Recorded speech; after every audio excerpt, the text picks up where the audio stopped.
Hello everyone, I am giving a short talk on mobocracy in post-COVID Assam, which is a sadist version of the rule of populace. Myself, Sabreen Ahmed, and I teach as an assistant professor of English at Nagaon College.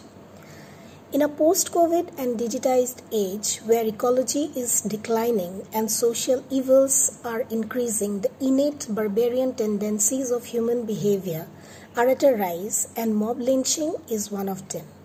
Mob lynching is a reflection of a depraved mob psychology in the name of vigilant groups and regulating bands. Of late, it is an offshoot of a deep-seated socio-political, class, and cultural turmoil which is often exhibited by people with inferior intellect who belong to the lower economic strata and whose emotionality is often triggered at the alarming pretexts of socio-economic and cultural insecurity in a world of disequilibrium where social reality goes by the cliched representation of capitalized profits and socialized losses. So what I am trying to project in my lecture is that mob lynching, although it has a lot of socio-cultural factors, but it is an offshoot of the economic crisis, and the communal colors are just a background to it. The term mob derives from the Latin word mobile vulgus, meaning excitable crowd. Lynching is a form of provocative vengeance with fatal consequences. Mobocracy gains predominance in the mistrust upon legally institutionalized forces of enacting security measures of justice like police and courts, where the mob takes the seat of power in its own hands to make things even and takes recourse to violence. Mobocracy is a sadist version of the rule of the populace that threatens the peaceful democratic structures of a nation-state. According to the Reuters report, a total of 63 cow vigilant attacks had occurred in India between 2010 and mid-2017.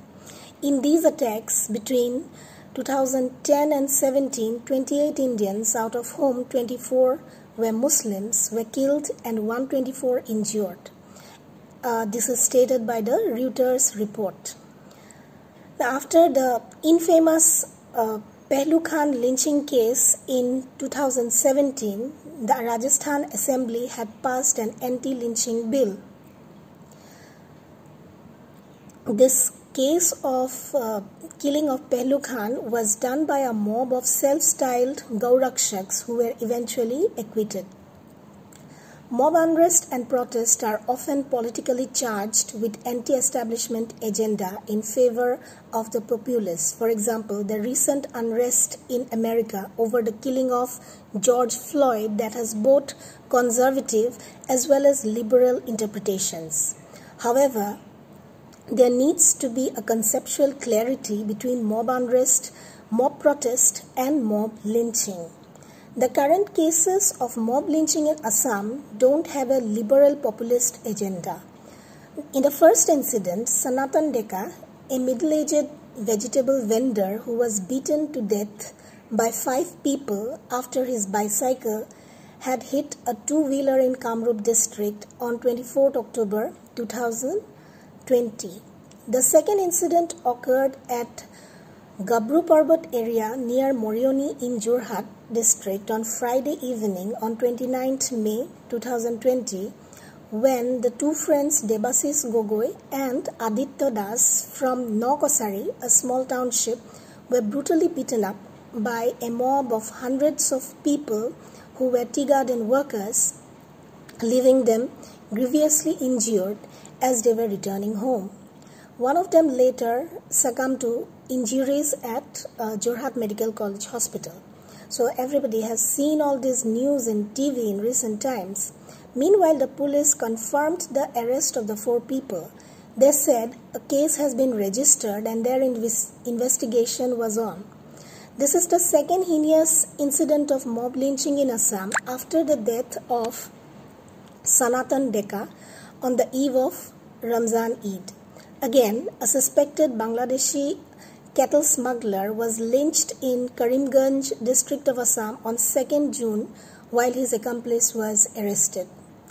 Mob violence has led to the deaths of hundreds of people in recent years in different parts of the country, mostly mobilized after hearing misinformation spread on digital platforms, particularly on WhatsApp.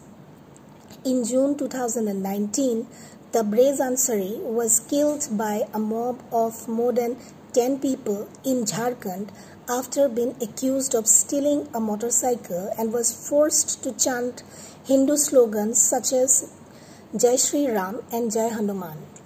In September 2019, a man was lynched by a mob in the state of West Bengal. The mob reportedly believed that he was a child abductor. The month of August 2019 saw 20 cases of mob violence in the state of Uttar Pradesh in just 3 days.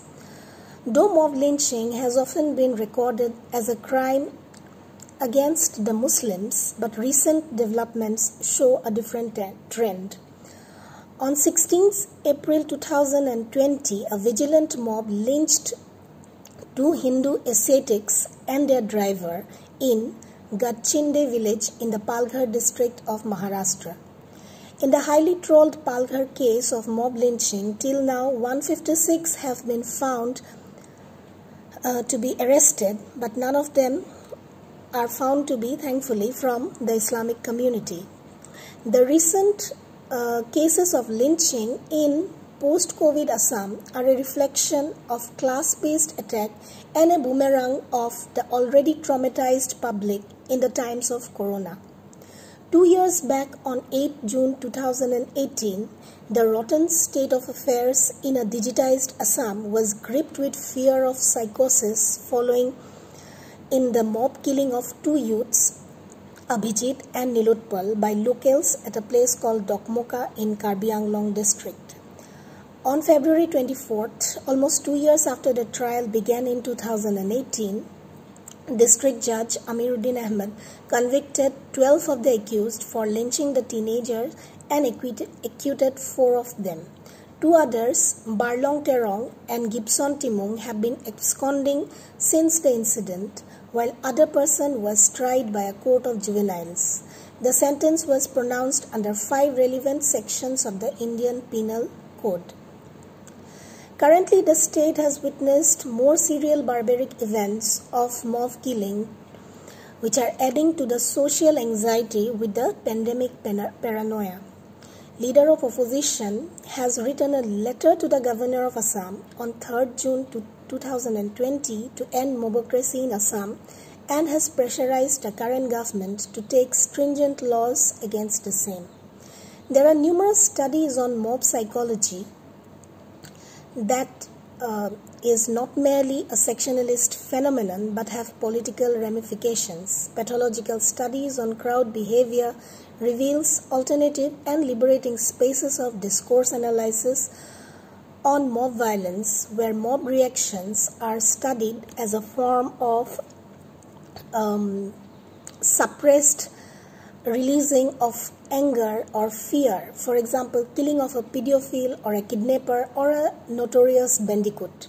Another important aspect explaining why mob lynching incidents continue to take place is because, as a society, the idea of the so-called form of instant justice is immensely popular.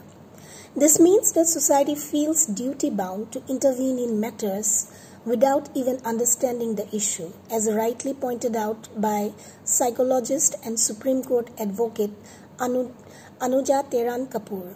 According to Kapoor, lynching happens when a mob gets together and they feel they have a responsibility towards society and that the police or any administrative body cannot do justice to that responsibility.